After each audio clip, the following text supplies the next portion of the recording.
উন্নত পল্লী সমৃদ্ধ দেশ সবার আগে বাংলাদেশ এই স্লোগানকে সামনে ধারণ করে ঢাকার ধামরাইয়ে পালিত হলো জাতীয় পল্লী উন্নয়ন দিবস 2026। এ উপলক্ষে দুপুরে ধামরাই উপজেলা পরিষদের সামনে থেকে একটি বর্ণাঢ্য র্যালি বের করা হয়।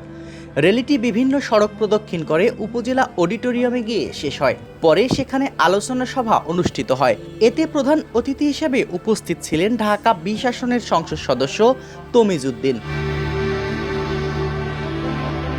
পরে সেখানে ৭৩ জনকে বিআরডিবির পক্ষ থেকে ৫৯,৫০০০ টাকা ঋণ প্রদান করা হয় ও ১,০০০ গাছের চারা বিতরণ করা হয়।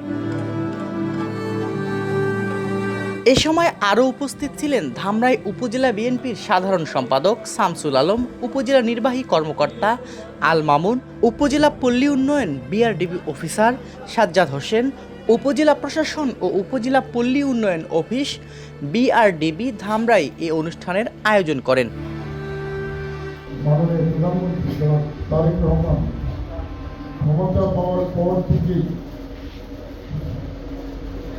অত্যন্ত ব্যস্ত সময় পার করছিলেন।